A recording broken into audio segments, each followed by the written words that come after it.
Awesome. Ann Dowd's Emmy acceptance speak for her work on The Handmaid's Tale went viral. You may have seen it. And it went viral because it was an incredibly authentic moment. And I subsequently watched her interview with Stephen Colbert on The Late Show. That happens to be where I get all of my news. And she tells a great story about how it was she decided to study acting in college. And the most memorable line, and I hope this is not a spoiler alert, was kind of counterintuitive. So this is what Ann Dowd said. She said, "Just because you said you were going to do something does not mean you have to do it." Sort of the opposite of what parents tell you your whole life.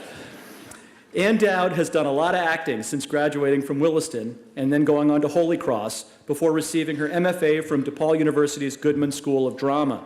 She has appeared in some 30 films and 40 television shows, winning awards and nominations as Best Supporting Actress, too numerous for me to list. But as she tells it, her inspiration for her life's work traces back to here, to Williston.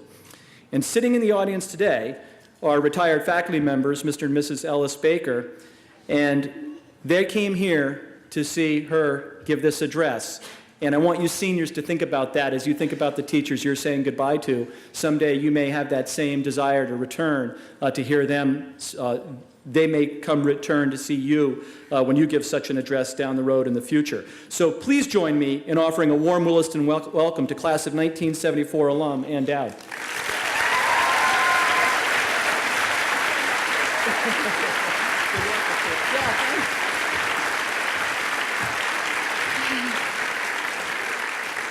Thank you. Where is Ellie, by the way? Where are you, darling? Thank you so very much. Good morning to you.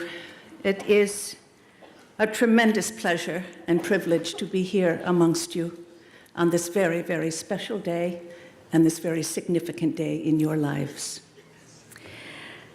How you doing? Are you okay? Are you happy, excited, scared, deeply sad? So many feelings, I remember. Oh, look how beautiful you are. I graduated from Williston 45 years ago. I actually had to check the math because I thought that cannot be so.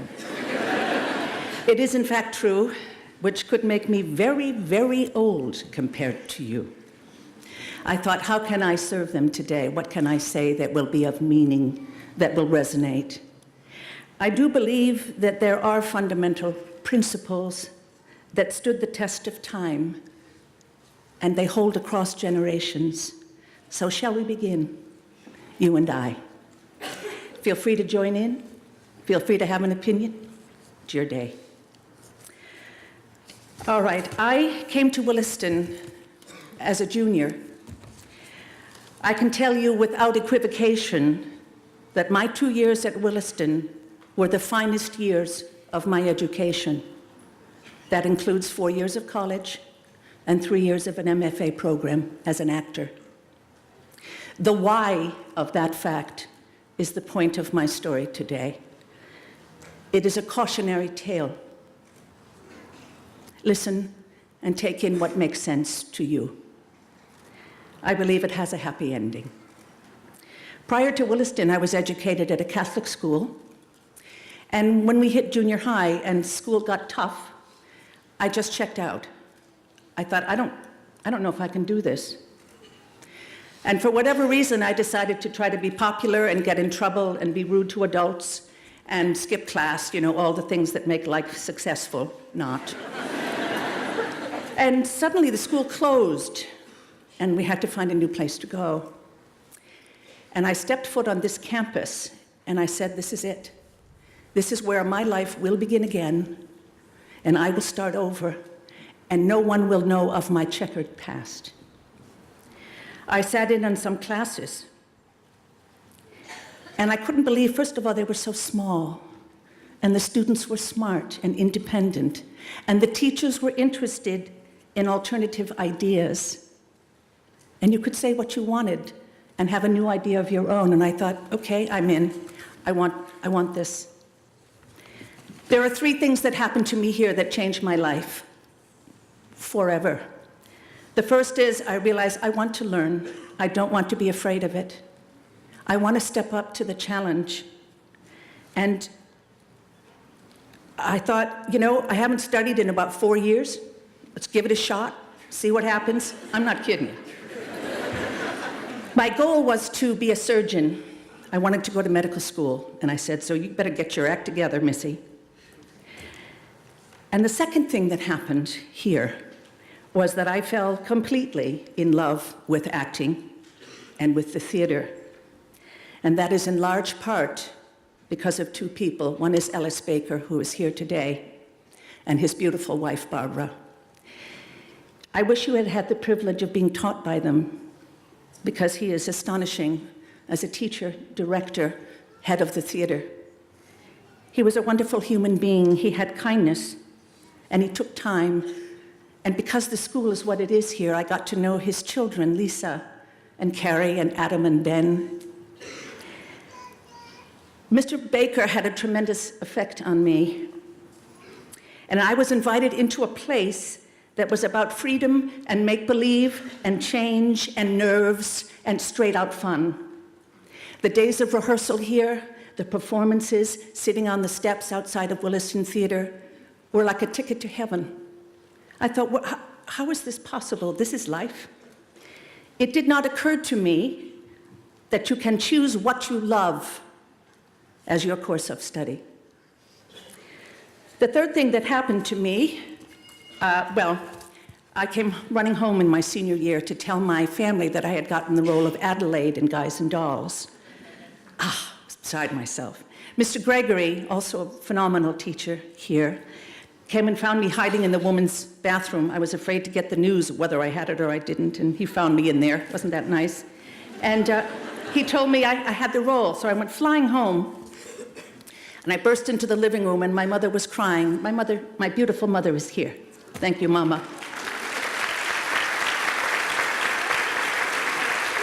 I love her so much.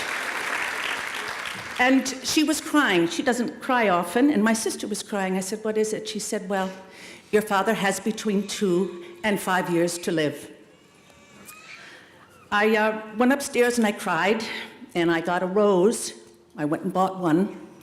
I collected myself, and I went into his office, and we had fought all through high school, and you know the reason why: fresh, bold, skipped classes, rude to authority. So that's what he dealt with in my high school years. And so I went in and I said, may I speak to you for a moment? He said, sure, wondering, do I need, protection? I said, I'm going to go to Holy Cross. He had wanted me to go there. It was his alma mater, and my grandfather, my whole family. And for that reason, I said, I'm not going there. That's your path, not mine. Thank God I've come out of that scary place. And I went there that day, and I said, Dad, I'm going to Holy Cross. I don't know what I was thinking. I want to go to Holy Cross. He said, are you sure? I do, I really do. I don't know why I was being so. And then I said, and I'm not going to go to summer theater at Williston. I wanted to go so badly, but he said, I don't want you away from the family. I don't want it. I want us together in New Hampshire. And I said, well, I'm not going. I don't know what I was thinking of. So we walked, and then I said, and the last thing is, I got the part in the play. And he was overjoyed, and we walked together to the travel agency where he picked up his tickets to go on vacation with my mother, where he died 6 weeks later. Okay, not going to cry. Yes, I am. Now, grief, what do we do? I shoved it away because I thought, what am I going to do? I got to go to school now. I got to get it together.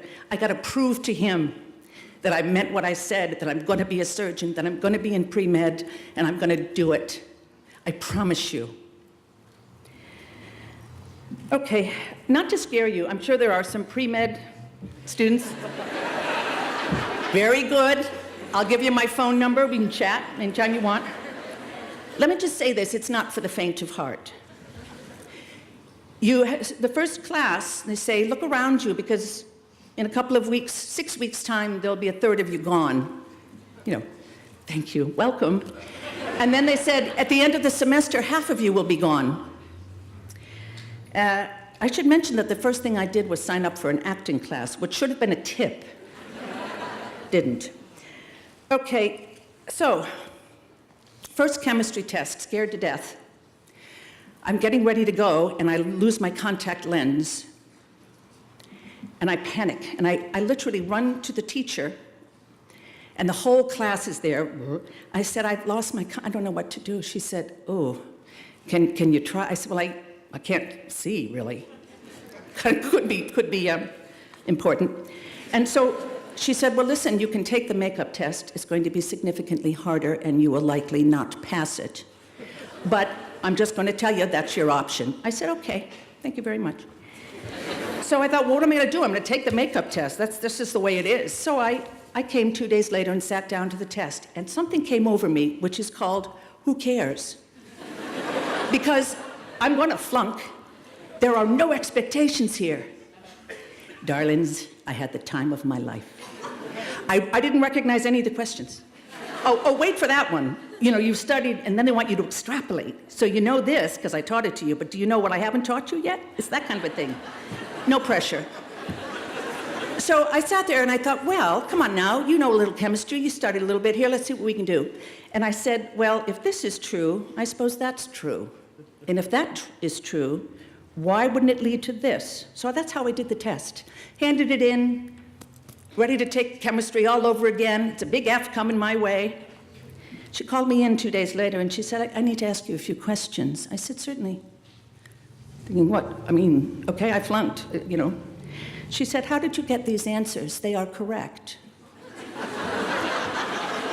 You know, subtext, where's the cheat sheet? And she said, could you talk me through these answers, please? And I said, sure. Well, if this is true, then I figured that's true. And if that's true, why wouldn't this be true? If that theorem holds up, let's see what happens. I went through every problem that way, and she said, okay, that is a circuitous route, but it is accurate, and you have an A. What is my point, my loves? What is my point? Somewhere in me, I had the goods. I had what I needed. What you have, my loves, is enough. But I didn't let that beautiful gift, and they're coming at you all the time, those gifts, by the way. The universe is very, very generous. Instead, I buckled down. I said, nope, studying harder. I'm going to stay away. I'm going to come back on vacations. I'm not going to be home. I'm going to be home 2 days. Hi, Mom, you know, siblings. I'm coming back. And this began my long relationship with what became my closest companion, anxiety and stress. And it took me many, many, many years to let go. All right. The ones who loved chemistry and pre-med and all their subjects, they didn't stress. They were happy students in college. They did things, they had fun, because they loved chemistry. They studied, but they didn't, you know, they weren't like me in a corner all the time. The only thing that brought joy was the plays I would do at the school. My organic chemistry teacher said in my sophomore year, what's going on here? You're doing well, you don't even know it. You're not happy. That's not the way it works. Just because you committed to something when you came in at 18 years old doesn't mean it is your path. Okay, took that in, didn't pay attention, but took it in. Senior year, my roommate, beautiful, Maribeth Wally, her brother drowned, and she was heartbroken. And the two of us connected in grief. And the truth about life, what is important and what is not important, were right here and close to us. And we worked our way through. And she looked at me one night and she said, do you want to be a doctor? I said, no, not especially. She said, don't you want to be an actor? I said, yes, I do. She said, what are you waiting for? The next week, I went and auditioned for an acting conservatory. I got in and I thought, now life begins again. But guess what, my loves? If you want to be an actor, you have to know yourself. You have to be comfortable with yourself. You have to accept your failures. I don't care what field you're in, by the way, but I can speak to being an actor. You have to drop the armor.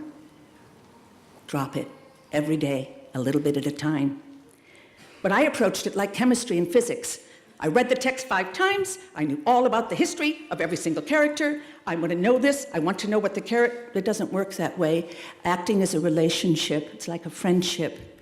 Gentle, respectful. You tell me about you, and I'll tell you about me, and let's together find out who we are. Very important. I was entirely trapped by my own fear. Okay, let's jump ahead. First Broadway play. I'm on the way, a wreck. I said a little prayer to my father. I said, Dad, give me something to help me through this first night. Broadway's kind of a big deal. I'll just toss that out. And I got to the stage, and I'm not kidding you, it was as though a kind of shelf appeared between me and the audience.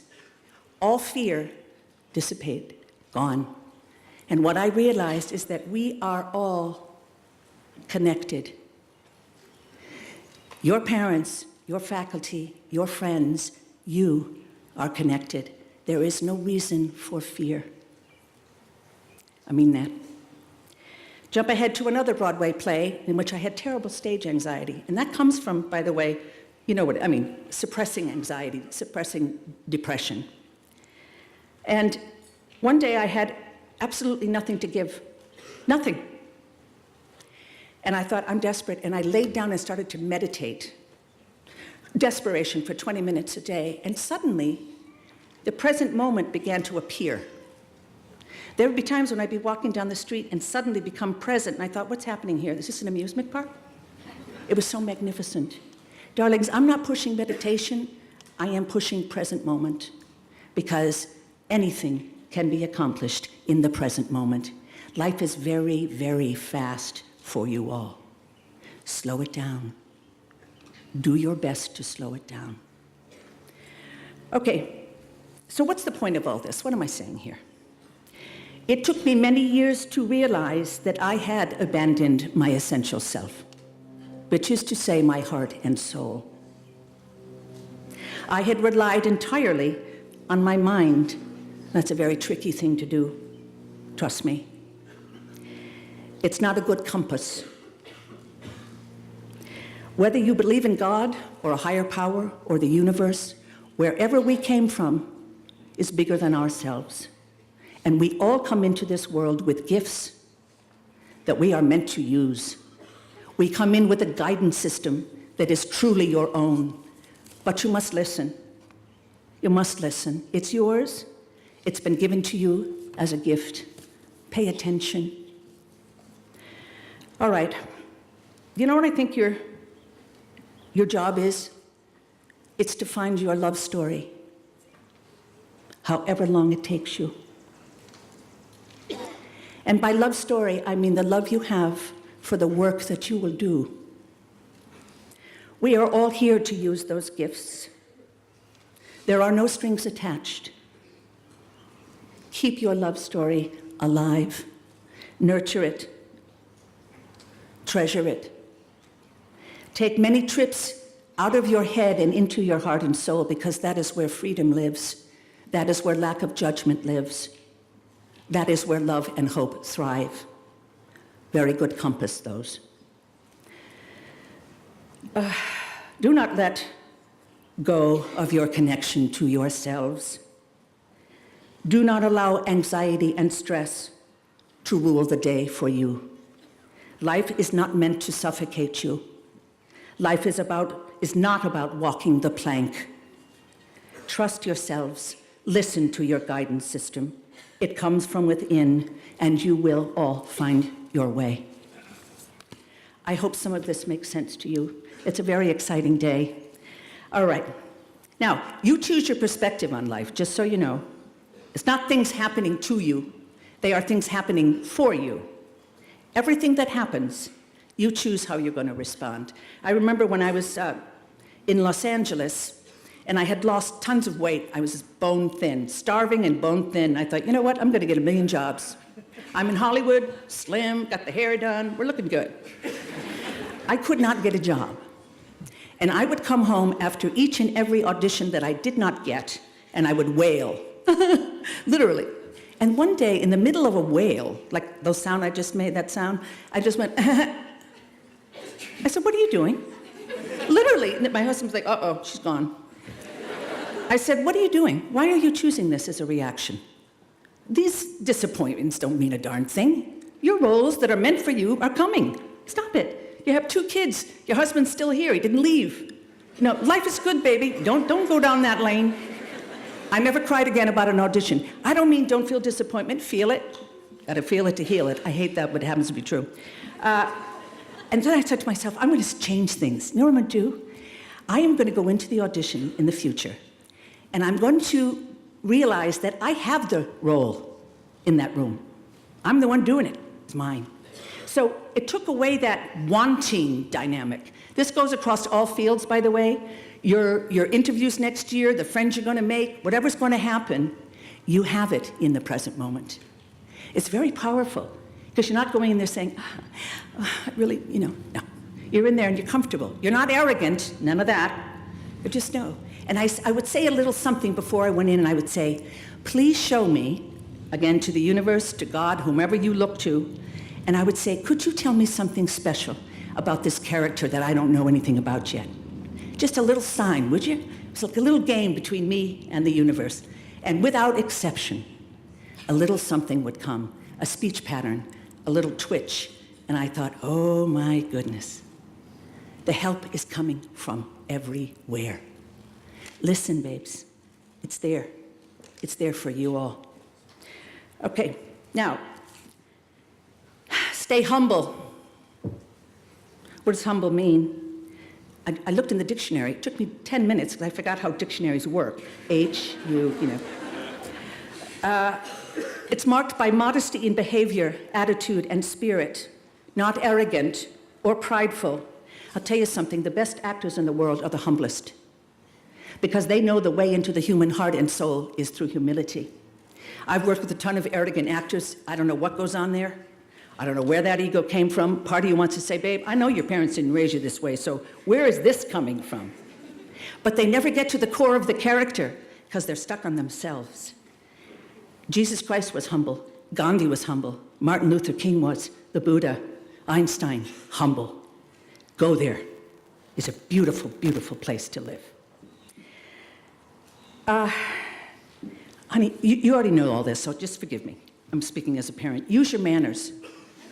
I'm serious. I don't know where they went, but they went somewhere.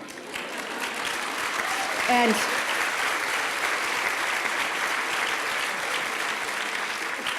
you have them. I can feel it. Please and thank you. Looking in the eye, someone. When someone's speaking, look at them, even if you're bored senseless. Now I'm looking at y'all. That used to happen in acting school. Anytime we'd be bored, no chance, out the door. You're here, you're present, you're going to pay attention. Do that. I know you can do it. Give an older person your seat, or anyone who looks tired. Oh, may I offer you my seat? I'm fine, thank you. How are you? Full sentences. Beautiful.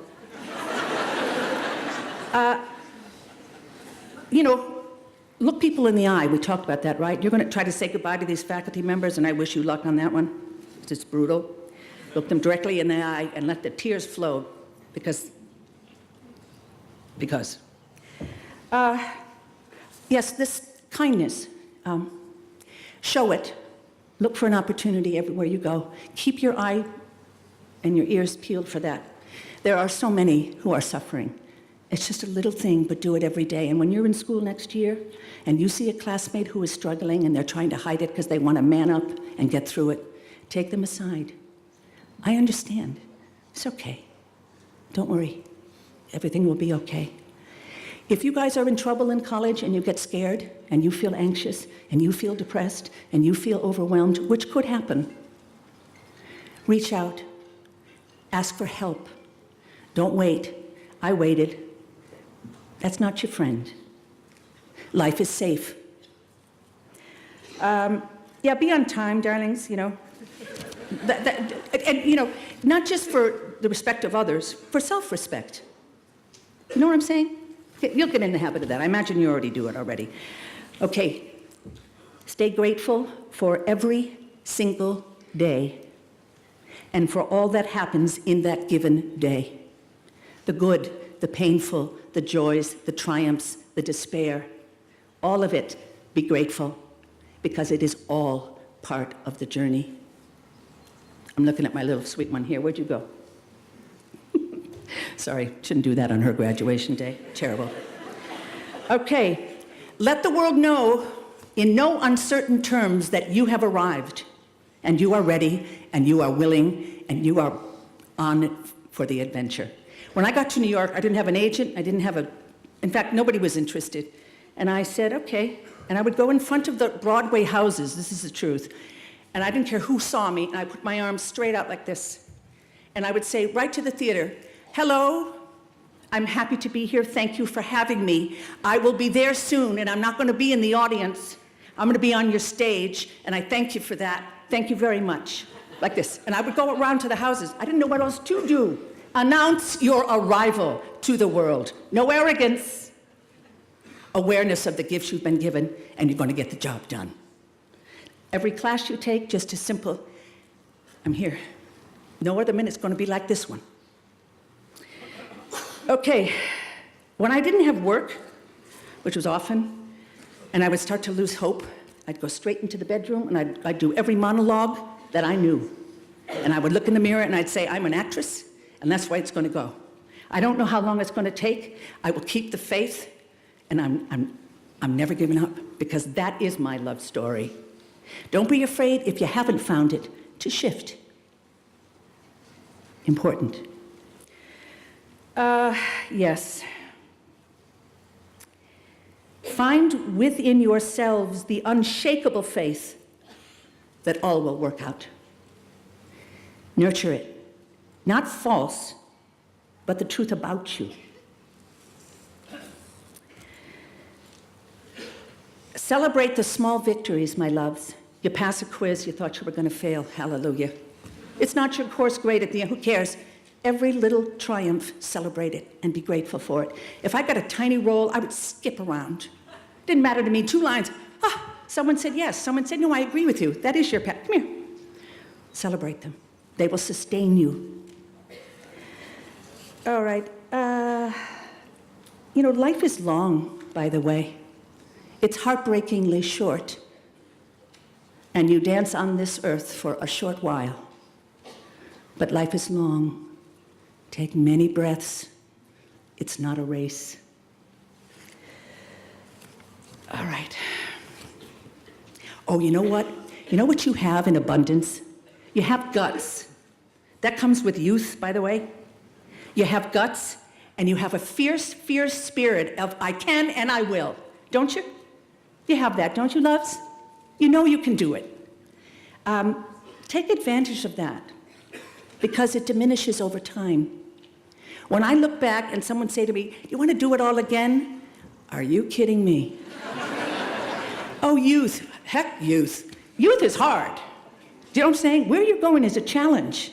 But you've got what it takes to do it, loves. Locate that inside. All right, now, I'm sorry. My daughter gets angry when I speak of this, but I'm going to say it anyway. Don't use the word like 5 times in a sentence. I mean, for the love of God, don't do it. I mean, and sentences don't go up at the end. It's not a question. There's a period. You know what I'm saying? And there are consonants. Yes.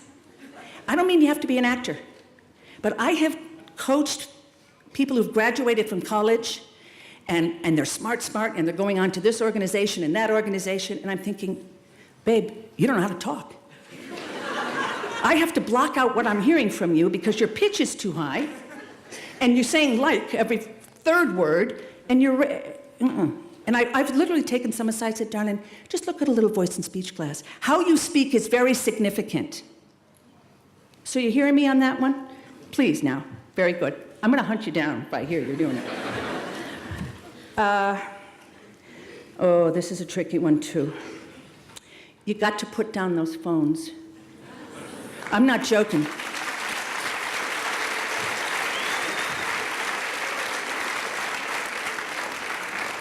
No, but I'm really serious, loves. I feel for you, because you don't know what it was like not to have a phone. We couldn't find the phone in my house. And I was usually restricted from using it because I had skipped 52 classes. Do you know what I'm saying? Phone. Darlings, the reason you got to put it down is because the answers come in the silence. The deepest answers and the secrets that are meant for you and you alone come in the silence, in the quiet. You will not find them on your phone. You will not find them on your computer. You will find it only in the quiet moments when you're not fidgeting, trying to do something else. Stay in nature. Nature is a very good source. Slow it down.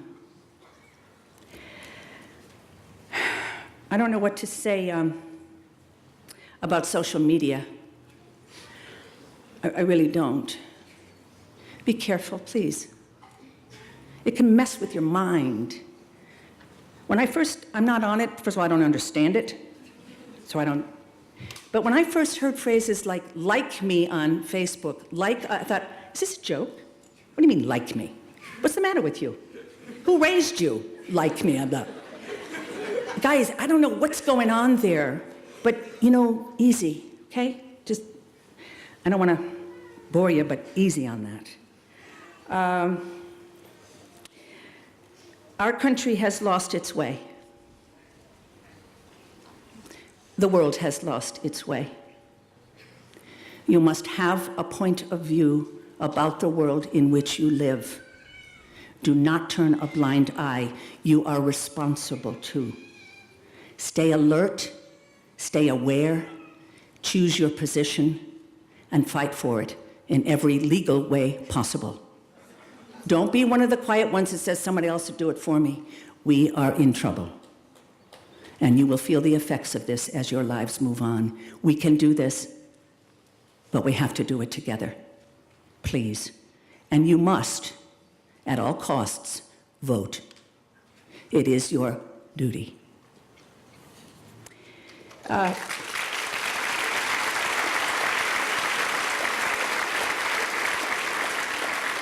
Okay, we're coming to the end of this. I'm going to say something about alcohol and weed and all of that. Okay, I can't tell you the stories my daughter tells me about college and the amount of, forgive me, vomiting and unbelievable drunkenness. Guys, you know what? Stay home and have a beverage if you want to, or two. Talk to your parents, have a little, whatever you're doing. Take care of yourselves. Don't go overboard. There's no point to it. Moderate. I don't know what to say about weed. No, don't get in the habit of stepping away from life, from escaping. Say, oh, I don't want to feel that. Can't wait for that beverage. Stay with it. Feel what you're living with. Occasional, but please moderate. Take care of yourselves. Very important. I told you that I graduated 45 years ago. What I didn't tell you is that this is the first time I have been back. And there's a very important reason for that. I remember it very well, graduation. We chose our pretty white dresses. Couldn't believe it. We weren't going to wear these schmatas, you know what I'm saying? We were going to wear, no offense, lovely. We were going to pick our own dress. And in our day, which is what we wore long white dresses, and the white rose, and the men were in their nice suits. And I'll try to get through this. When I tried to say goodbye to the faculty, couldn't get through it. My father had died in March, and everything was coming to an end here. And the assistant dean, I think, I don't know if that's her title, said, I know. And she thought I was speaking about my father, which I was in part. But also, I knew that I was leaving a place that was sacred to me. And I have always been afraid to come back because I always felt that my truest self I left somewhere here. But I'm back today, and I have claimed myself. And I am so deeply grateful to you and so honored to be here on this day with you. Thank you for having me. I'm going to read a poem in closing. Take in what you can. It's called The Wild Geese, and it's by Mary Oliver. You do not have to be good. You do not have to walk on your knees for 100 miles through the desert repenting. You only have to let the soft animal of your body love what it loves. Tell me about despair, yours, and I will tell you mine. Meanwhile, the world goes on. Meanwhile, the sun and the clear pebbles of the rain are moving across the landscapes, over the prairies and the deep trees, the mountains and the rivers. Meanwhile, the wild geese, high in the clean blue air, are heading home again.